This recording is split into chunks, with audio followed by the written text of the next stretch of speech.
গীতসংহিতা 23 অধ্যায়।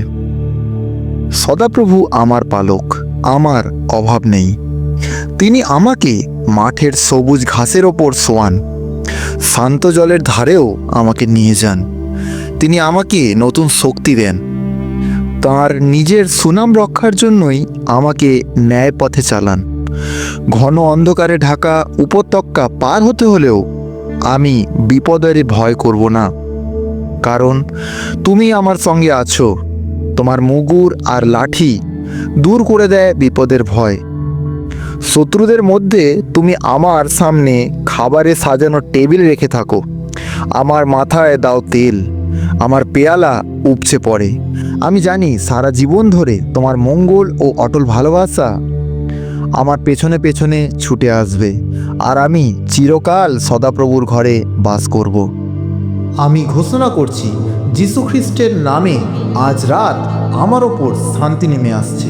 আমি ঘোষণা করছি, সদাপ্রভু আমার মেষপালক, আমার কোনো অভাব হবে না। আমি ঘোষণা করছি, আমার মন, আমার চিন্তা, আমার হৃদয় সবাই যিশুর অধীনে। আমি ঘোষণা করছি, ভয়, দুশ্চিন্তা ও অস্থিরতা এখনই চলে যাচ্ছে। আমি ঘোষণা করছি, আজ রাতে আমি বিশ্রাম নেব। আমার আত্মা সতেজ হবে যীশু খ্রিস্টের মহান এবং বলবান নামে। Amen, amen, amen. গীতসংহিতা 91 অধ্যায়। মহান ঈশ্বরের আশ্রয়ে যে বাস করে সে সর্বশক্তিমানের ছায়ায় থাকে।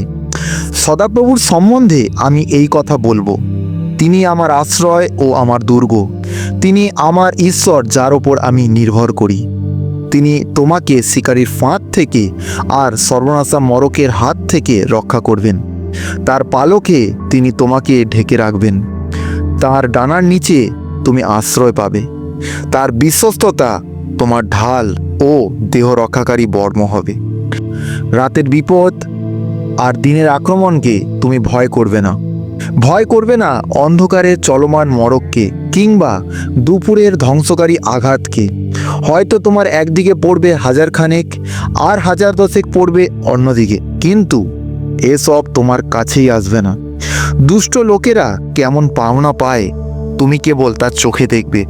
হে সদাপ্রভু, তুমি আমার আশ্রয়স্থান। তুমি স্থির করেছ মহান ঈশ্বরই তোমার বাসস্থান।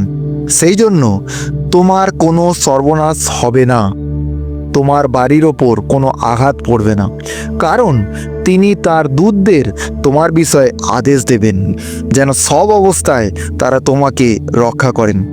তারা হাত দিয়ে তোমাকে ধরে ফেলবেন, যাতে তোমার পায়ে পাথরের আঘাত না লাগে। তুমি সিংহ আর কেউটে সাপের ওপর দিয়ে হেঁটে যাবে, যুব সিংহ ও সাপকে পায়ে দোলে যাবে। সদাপ্রভু বলছেন, ভালোবাসা দিয়ে যে আমাকে আঁকড়ে ধরেছে তাকে আমি রক্ষা করব।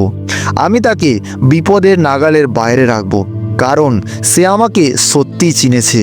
সে আমাকে ডাকলে আমি তাকে সাড়া দেব। বিপদের সময় আমি তার সঙ্গে থাকব।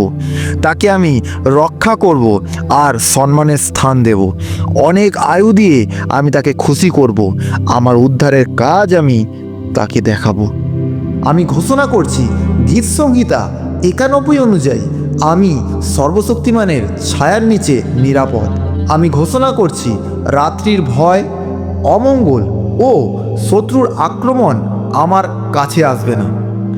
আমি ঘোষণা করছি, যিশুর রক্ত আমার ঘর, আমার পরিবার, আমার দরজা ঢেকে রাখছে। আমি ঘোষণা করছি, স্বর্গদূতেরা আমার চারিদিকে পাহারা দিচ্ছে। আমি ঘোষণা করছি, এই ঘরে ঈশ্বরের উপস্থিতি আছে, তাই অন্ধকার টিকতে পারবে না। আমি মহান এবং যীশুখ্রিস্টের সামর্থ্য নামে এই ঘোষণা করলাম। Amen, amen, amen. গীতসংহিতা 121 অধ্যায়। আমি সেই পাহাড়ের সারির দিকে চোখ তুলে তাকাবো। কোথা থেকে আমার সাহায্য আসবে? আকাশ ও পৃথিবীর সৃষ্টিকর্তা সদাপ্রভুর কাছ থেকেই আমার সাহায্য আসবে। তিনি তোমার পা পিছলে যেতে দেবেন না। যিনি তোমাকে পাহারা দেন তিনি ঘুমে ঢুলে পড়েন না। যিনি ইসরায়েলের পাহারা দেন তিনি তো ঘুমে ঢুলে পড়েন না, ঘুমানো না। সদাপ্রভুই তোমার রক্ষাকারী, সদাপ্রভুই তোমার ছায়া। তিনি তোমার ডান পাশে রয়েছেন। দিনের বেলা সূর্য আর রাতের বেলা চাঁদ তোমার ক্ষতি করবে না। সমস্ত অমঙ্গল থেকে সদাপ্রভু তোমাকে রক্ষা করবেন। তিনি তোমার প্রাণ রক্ষা করবেন। তোমার প্রতিদিনের জীবনে সদাপ্রভু তোমাকে পাহারা দেবেন, এখন থেকে চিরকাল দেবেন। আমিন, আমিন, আমিন। আমি ঘোষণা করছি আমার সাহায্য আসে সদাপ্রভুর কাছ থেকে, যিনি আকাশ ও পৃথিবীর সৃষ্টিকর্তা। আমি ঘোষণা করছি আমার যাওয়া আসা আজ রাত থেকে চিরকাল সদাপ্রভু রক্ষা করবেন। আমি ঘোষণা করছি প্রভু আমার পথ সোজা করেছেন এবং আমাকে আশীর্বাদে ভরিয়ে দিচ্ছেন। আমি ঘোষণা করছি যিশু আমার আশ্রয়, আমার দুর্গ, আমার মুক্তিদাতা। Amen, amen, amen. আমি ঘোষণা করছি আমার সকাল বিজয়ের হবে, আমার দিন আশীর্বাদের হবে। আমেন। যীশু খ্রিস্টের মহান এবং বলবান নামে আমি এই সকল ঘোষণা করলাম। Amen, amen, amen.